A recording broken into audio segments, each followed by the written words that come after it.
Listen, I know there are verses in scripture where people call upon the Lord, where God encourages people to call upon him, but you need to understand the difference between scripture and revelation.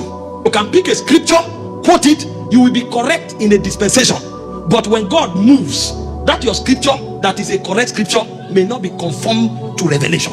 I give you an instance. For example, when you are dealing with the subject of healing, if you study the book of Exodus 25:23, the Bible said, you shall remember the Lord your God, you shall serve the Lord your God, and he shall bless thy bread and thy waters, and he shall remove sickness from the midst of thee. That is a scripture, and that is correct. Until today, people are serving God for him to remove sickness from their body, and when they do it, because their faith is released, God heals them. But God is no longer there, because you don't need to serve God to be healed.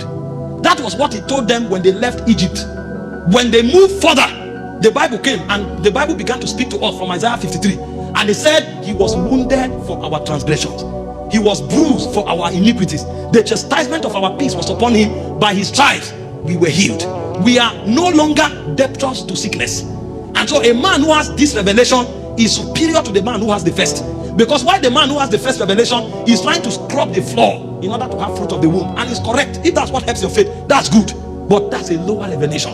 Another man doesn't need to scrub the floor. Another man is just praising God because he has come to the realization that by his stripes he was healed. And so when sickness trying to attack him, he will look back to the cross and say, Satan, you have no place here.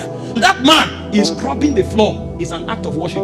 It's not bargaining with God. While one is scrubbing the floor and is bargaining with God, Lord, give me a fruit of the womb, give me a son. Another one is scrubbing the floor and dancing and singing and praising God. Both of them are doing the same thing, but from a different level. One is doing it to receive, another one is doing it because she has already received. So one is trying to get the solution, another one has gone past the solution. You need to understand the difference between scripture and revelation. Meanwhile, there is yet another who is not just looking at the cross anymore. There is another man who is functioning at another level. He said, if that same spirit that raised up Jesus from the dead dwells in your mortal body, he said he will quicken your body. He will quicken. That man is not even trusting God for healing. He doesn't know whether sickness exists.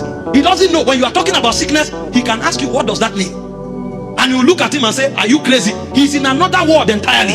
Where he's functioning by revelation is a realm where sickness cannot exist. Those are the kinds of dimensions that men like John G. Lake handled.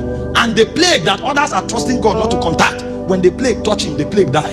The virus touch him, the virus die. It's not something to hear and just start shouting and say, if I touch the virus, it will die. It depends on the world where you are walking in. Because when you enter revelation, revelation becomes a civilization.